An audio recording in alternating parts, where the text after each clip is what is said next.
But for me, I'm so delighted to do it, uh, simply because we're very passionate about gender issues, and it's something that we feel is a battle that can be done. And I think just wanted to express the acknowledgement and the appreciation of our Honorable Madam Minister for the hard work and the untiring efforts that the team have contributed today. In fact, it was so impressive to be in a room with the senior leaders already attuned to reform and richly discussing on gender transformation, gender equity, and gender equality. And I think if I look across the room, I see you are the very people that actually are the machineries that is needed to ensure that the gender policy is implemented. I think we have been very fortunate today that we have a very good mix of professionals within the public service with of different skill sets at varying degrees. So equity was already an issue that's already been addressed. We have ministries that have actually progressed to have mainstreaming manuals. They've got gender empowering already been done. They have manuals. And we've also been so privileged that we have within Fiji the Secretariat for the Pacific Community. We have the gender advisor, we have the triple RT team, we have the resources at regional level that we could actually adapt and adopt to ensure that policy implementation is facilitated and we can see the achievable results in not too distant future. When we actually constructed, this training, it was a very very gray area. Because never was the opportunity given before. So this was the very first opportunity. And I think the lessons that we have learned today, that we have capacities in Fiji, that we are able to actually implement comprehensively the national gender policy. We have actually the means to do it. And today was actually the breaking ground to ensure that we walk on that journey, that we cross that bridge, and ensuring that Fiji will be one of the countries that will be highly regarded. That's a country that took on gender mainstreaming, gender equality, gender transformation in a very robust, very transparent manner. Okay.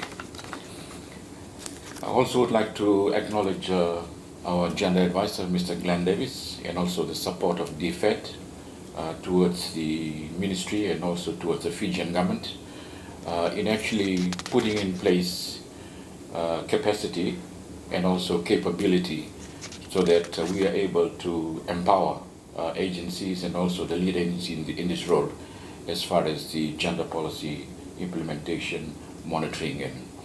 And I think there's also continuous support being expressed to us through the Australian government of the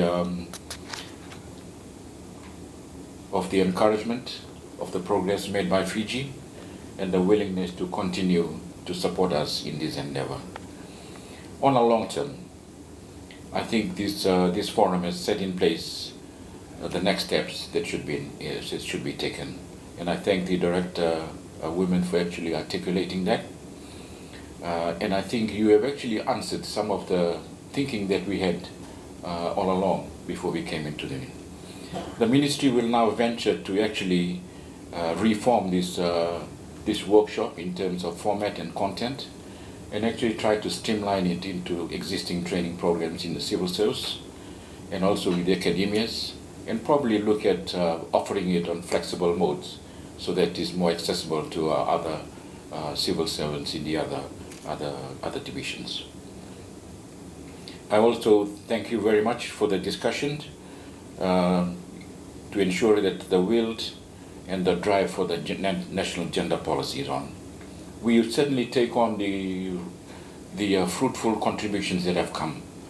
And I think there's now goodwill amongst all of us, or probably unity, that we need to monitor our actions on a more high level. And we probably need a high-level governance forum, basically to monitor the work across the governments, and certainly to account for it, and certainly to report back to Cabinet. I want to thank Madam Shamima from the Fiji Women's Crisis Center for the information that she shared with us this morning.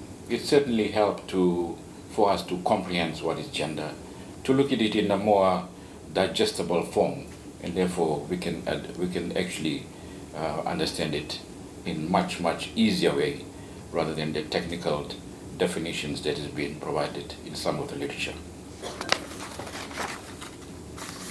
I think in a nutshell, to ensure that gender policy or any issues relating to gender actually translates into action is, first of all, we must live it.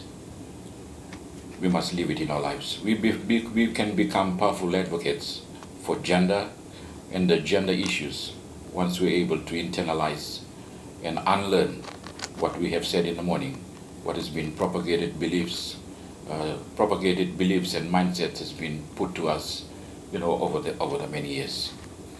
And I think this group here should be privileged. You are like I said in the morning, you are the very privileged professionals to have undertaken a gender policy dialogue.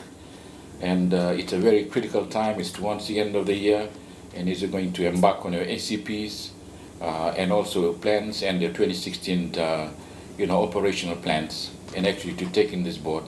I think we've already set the wheel in motion now. We've got our thinking heads going now, and we can actually internalize. The discussion about having human resource specifically for gender, I don't think we have the mandate to direct it.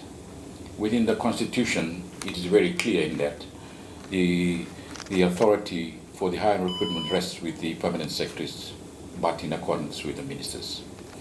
It will be our suggestion, therefore, that we put it to all the different agencies a suggestion to promote the creation of a position, or probably sharing a position to undertake this. Not to have it mandatory, I think it's beyond the call of our agency. Okay. I want to acknowledge Glenn for the work that has been put in. He's only a couple of months in Fiji, but already is making a difference. And I hope that he will stay on a much longer note to see that the footing is much better before he departs back to his comfort of his home country. With the current restructure in the public service, and already we are in the reform mode, as said by a colleague from Ministry of Health and Medical Services, I think it's an opportune time that we have to start to talk about gender. The plans that we have put in place, in a simple term, I can say it's a promise that we have written, and a promise that we will account for, and it's something that we will have to answer for. And I do hope that we will display the honesty, the hard work, and the energy to ensure that this is done within our ministries. Obviously, there will be consultations on the meeting today as we progress towards cabinet, and I think all of us will look forward that this actually takes the shape that it really designed for within our ministries. There's also encouragement because there are a lot of available information that is already out at regional level and even at ADP and ACP that could be shared by ministries, and we can therefore internalize it as we develop our own policies. As far as gender policy is concerned within ministries, I would rather leave it to different agencies for their decision whether to develop their own or just to go along with the national gender policy. Lastly, the statement of commitment and resolution to put the parliamentary policy dialogue on the 8th and 9th of December is a marvelous endorsement of our commitment and deliberations today, and we all have no doubts that this statement will be well received and will be assisting in the constituency building and also in the policy legitimation. I am confident and enthusiastic of the success of this policy, and we can be proud of our efforts today, but we need to work more cohesively, we need to work in unity, and we need to work with a gender set of lenses. On that note, it is indeed my pleasure to bring our meeting to a closure. Thank you very much. Thank you.